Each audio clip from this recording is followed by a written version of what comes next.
Hello guys, कैसे हैं guys. आज मैं आपको एक ट्रिक बताने वाला हूं, वो भी बाबर की युद्ध से संबंधित ट्रिक है। बहुत ही इंपॉर्टेंट होने वाला है वीडियो को अंत तक जरूर आप बने रहिएगा।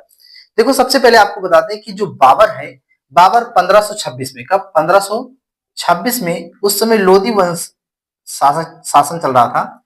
लोधी वंश के शासक थे एक इब्राहिम लोधी। उन्हीं से युद्ध हुआ था पानीपत में। यानी कि पानीपत का प्रथम युद्ध जो हुआ था वो हुआ था बाबर और इब्राहिम लोधी के बीच में, जिसमें लोधी की पराजय हुई थी। तो इसी से है पूरा डिटेल से अच्छे से पूरा यहाँ पर देखिए ट्रिक। और ट्रिक है यहाँ पर 26 में पानी पिया। ध्यान रखना है सारी चीज को। 1526, 1527, 1528, 1529, 1530 तक ही है, इनकी कहानी हो जाती है खत्म। बाबर आता है 1526 में आधी की तरह। 26 में जब आधी की तरह आता है तो ये क्या काम करता है, पानी पी लेता है। 26 में पानी पीता है। 27 में तुरंत गपागप ठूस लेता है खाना। ठीक है, खाना ठूस लेता है, यानी कि 27 में खाना खाता है। और 28 में फिर इसने क्या किया, खाना खाने के बाद फिर कहता है ठीक है यार, कुछ चंदा दे दिया जाए, तो चंदा देता है, यानी कि चंदावर का युद्ध। और 29 में फिर घर चला जाता है। 29 में घर जाता है, तो घर का मतलब है कि घाघरा का युद्ध होता है। और 30 में फिर मर जाता है। 30 में मर जाता है। अब इसी से संबंधित है, जरा समझेंगे गौर से। 26 में पानी पिया, इस पानी को जरा ध्यान रखना है कि पानी पिया है तो इसका मतलब है पानीपत का प्रथम युद्ध। पानीपत का प्रथम युद्ध, पानीपत का प्रथम युद्ध दो लोगों के बीच में होता है। एक तो होता है जो लोधी वंश के शासक है इब्राहिम लोधी, इब्राहिम लोधी, और दूसरा जो है वो बाबर है। इन दोनों के बीच में भयंकर युद्ध होता है और लोधी जो है युद्ध स्थल पर ही मारा जाता है। युद्ध स्थल पर मारा जाने वाला ये दिल्ली सल्तनत का पहला शासक होता है। दिल्ली सल्तनत का पहला शासक होता है। तो बहुत ज्यादा भी डिटेल में नहीं आपको बता रहा, सिर्फ ट्रिक बता रहे हैं, आपको बस याद करना है।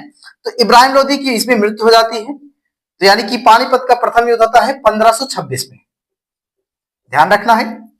अब दूसरा आ जाता है भैया 27 में खाना खाया।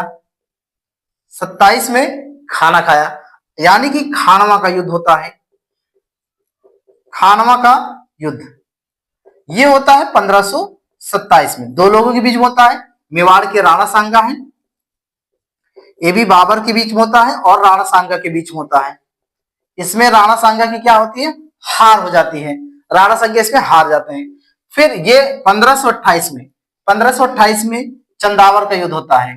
1528 में क्या होता है, चंदावर का युद्ध। चंदावर के युद्ध में मेदिनी राय होता है, मेदिनी राय, और एक तरफ बाबर होता है। तो बाबर भी इसमें जीत जाता है और मेदिनी राय हार जाते हैं। और 29 में घर, यानी कि 1529 में घाघरा का युद्ध होता है। घाघरा का युद्ध होता है और इसमें एक तरफ अफगान होते हैं और दूसरी तरफ होते हैं बाबर। इसमें अफगानों की पराजय हो जाती है और 29 में ये मर जाता है। 29 में, सॉरी 30 में, 1530 में क्या है, ये मर जाता है। कहानी खत्म है इनकी, टाटा बाय बाय हो जाते हैं। तो इनको फिर आराम बाग में दफनाया जाता है। आराम बाग में बाद में इनकी जो शरीर है वो काबुल ले जाया जाता है। तो यानी कि काबुल में दफना दिया जाता है। ये बाद में जाता है, अभी नहीं, बाद में जाता है, तो मैं इसको आगे से करूंगा। तो ये आपका है कि 26 में पानी पिया, 27 में खाना खाया, 28 में चंदा दिया, 29 में घर गया, 30 में मर गया। अब कुछ चीजें और भी है कि आदमी यार सोचता है कि यार कैसे याद होगा, है ना, कि जो शासक है जिससे युद्ध हुआ था, जो विपक्षी पार्टी थी उनसे युद्ध कैसे हुआ था, उनको भी जरा याद करना था। तो एक नए ट्रिक के तरीके से जरा हम इसको समझेंगे। सारा सब कुछ सेम है, बस इसमें शासक का नाम जुड़ जाएगा। तो जरा देख लेते हैं।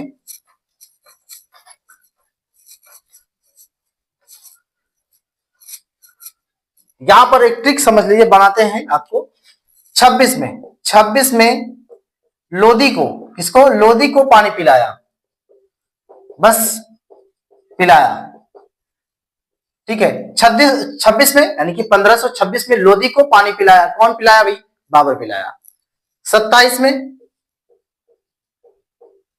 सांगा को खाना खिलाया। 27 में सांगा को खाना खिलाया। ये भी ध्यान रखना, इधर इधर लोधी है, इधर पानी है, इधर खाना है यानी कि खानमा, इधर राणा सांगा है, इधर 26 इधर 27 है। 28 में राय को चंदा दिया, चंदा दिया यानी कि चंदावर का युद्ध। राय है तो यानी कि मेदिनी राय है, और 28 मतलब 1528 में। 29 में अफगानों को घर दिया, यानी कि घर मतलब घाघरा, और अफगान मतलब अफगानी, 1529 में। 30 में आराम से मर गया, ठीक है। 30 में क्या होता है, आराम बाग में क्या हो, मर जाता है, इसे आराम बाग में दफनाया जाता है। बाद में इसको कहा ले जाता है काबुल में। ये ट्रिक है, बहुत ही जबरदस्त ट्रिक है। उम्मीद करता हूं आपको बहुत ही हेल्पफुल होगा। फिर मिलते हैं एक नए ट्रिक के साथ, तब तक के लिए जय हिंद।